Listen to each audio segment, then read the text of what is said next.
Hello wapendwa, nimekuja kwenu leo na mada nzuri nyingine nataka tuiongelee siku ya leo.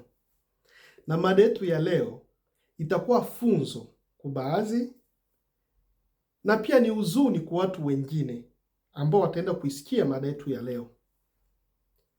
Kuna kijana mmoja huko Kenya ambao aliuliwa na polisi. Huyu kijana ilikuwa siku moja aliweza kuandika kwa mtandao wa X, akaweza kumkosoa, wengine wanaita kwamba alimtusi kamanda wa jeshi. Baada ya kuweka maneno kwenye X yake, yule mkuu wa wanajeshi alituma waaskari wakaenda kijijini kwa huyo kijana, wakaenda kumshika. Kwanza walivyofika pale kwao, walimkuta babake yuko pale, wakamshika kijana yule. Babake akawauliza wale maskari, nini imetokea? Maskari hawakuwa wazi sana kumwelewesha mzazi yule wa mtoto, lakini walimwambia, mtoto wako tunampeleka Nairobi na umfuate huko. Kweli wale maskari walichukua kijana yule wakaenda naye. Baba alivyoona mtoto wake anapelekwa na maskari, na yeye alifunga safari akawafuata nyuma. Lakini kilichotokea, baba alivyofika kule Nairobi hakupata nafasi ya kuweza kumuona mtoto wake. Lakini alichokuja kukiona, ameweza kupokea ni maiti. Maiti ndio alikuja kuiona.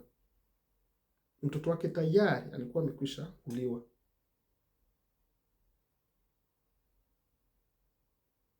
Mtoto wake ameuliwa kwa sababu kwamba amekosoa wala amemtusi kiongozi wa wanajeshi kwenye mtandao wa X. Vijana walitaka kuandamana, na walivyotaka kuingia barabarani, polisi iliwasambaratisha wote. Lakini kitendo hicho kilihuzunisha watu wengi sana hapo Kenya. Ikabidi mpaka bunge la nchi hiyo likachukua ile kesi wakaileta bungeni. Walivyoileta bungeni, wale wakubwa wa wanajeshi waliweza kuitwa kwa ngazi tofauti zao.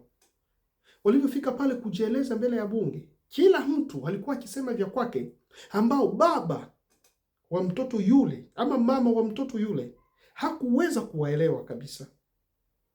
Mtoto alikuwa kwao, ni mzima, ameshikwa na polisi. Baada ya kupelekwa huko Nairobi, wanasikia kwamba tayari ameuliwa, ni maiti. Hakuna kitu baba aliweza kuwaelewa. Na hata wale viongozi wa wanajeshi pale walivyojieleza bungeni, hakuna mbunge aliwaelewa. Lakini kijana tayari ameshauliwa. Kama ingekuwa wako wewe, nini ungefanya?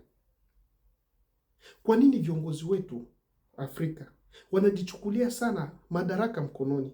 Kwa nini kijana yule wasingemweka mahali, wamuulize kwa nini alifanya kitendo kile, na kama ni adhabu, kwa nini asingeadhibiwa? Yaani adhabu yake ni kuuawa tu. Yaani alichokifaa yule kijana ni kuuliwa tu.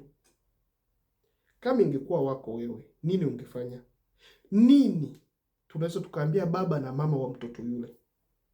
Maana baba ameanza kuongea hata kwenye mitandao, watu wamemwoji, anaambia watu kwamba alikuwa na mtoto huyo peke yake na ameacha mjane. Nini kinaweza kuongelewa? Ushauri gani unaweza ukatolewa kwa viongozi wetu ambao wako serikalini? Nini tunaweza tukawaambia viongozi hawa wanaochukua madaraka mkononi mwao? Ama kitu gani tunaweza tukafikia kuambia baba na mama yule ambao wamepoteza mtoto wao, ili tuweze kuwafariji?